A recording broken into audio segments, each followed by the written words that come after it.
Imagine getting a massive raise at work. The salary doubles, the bank account looks healthier than ever, and suddenly the urge to upgrade everything kicks in. Bigger apartment, luxury car, designer clothes, and dinner at 5-star restaurants every weekend. It feels like a reward. It feels like the natural next step.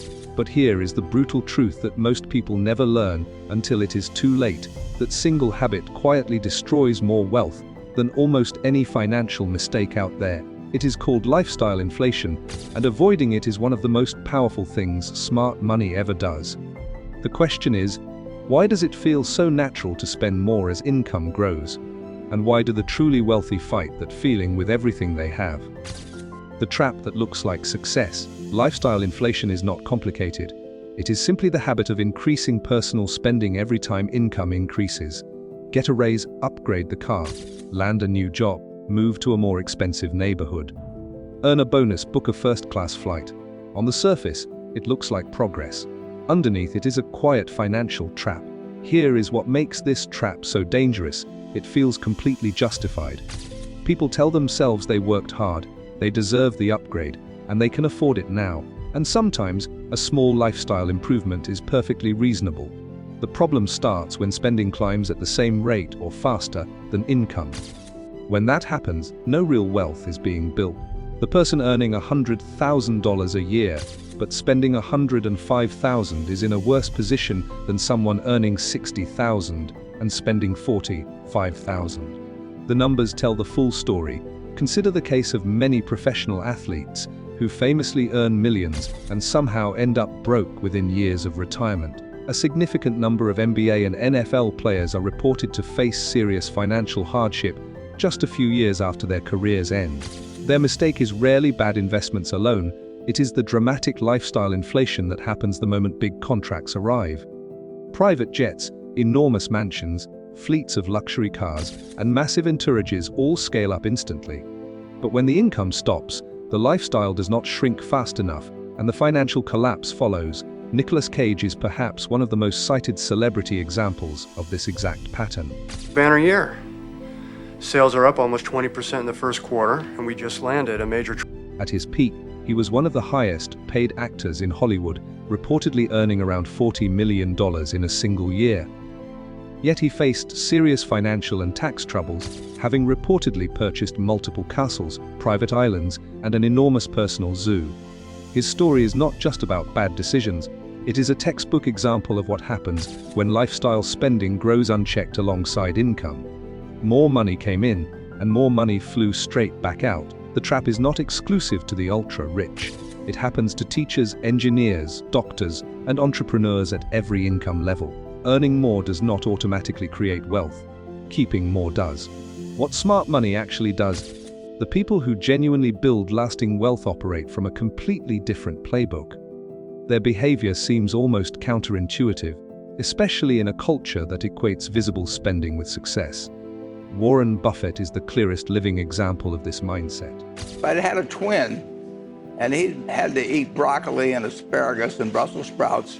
He is one of the wealthiest individuals on the planet, with a net worth consistently ranked among the top 5 in the world, and yet he still lives in the same modest house in Omaha, Nebraska that he bought in 1958 for $31,000. He famously drives himself to work and orders breakfast from McDonald's most mornings. His spending on daily living has barely moved while his wealth has compounded into the hundreds of billions. That is not a coincidence. That is a deliberate strategy. The principle behind this behavior is what financial experts often call a wealth gap, the intentional distance between what a person earns and what they spend. The wider that gap, the more capital flows into investments, assets, and vehicles that generate passive income. Smart money understands that every extra dollar spent on an upgraded lifestyle is a dollar that cannot compound and grow over the next 10, 20, or 30 years. Mark Zuckerberg is another example worth studying.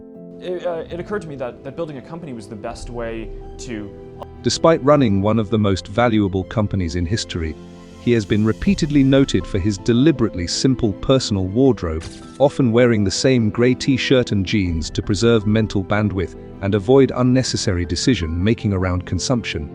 It is a small habit, but it reflects a larger mindset: spend intentionally, not automatically.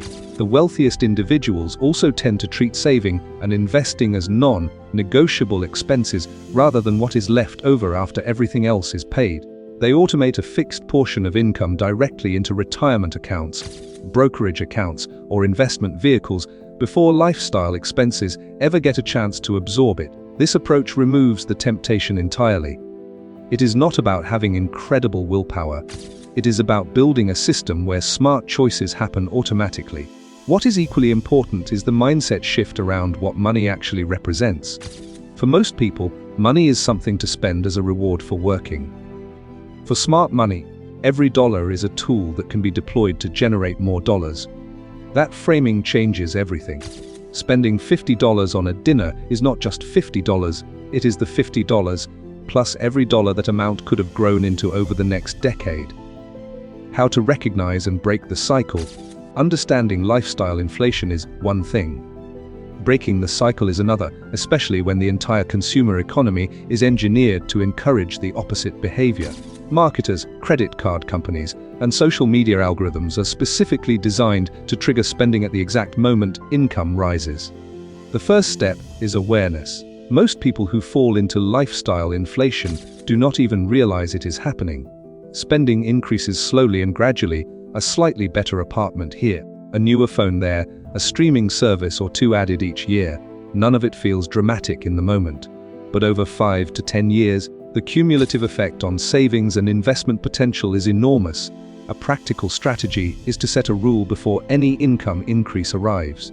Rather than waiting to see how a raise or bonus feels and then deciding what to do with it, smart money makes the decision in advance.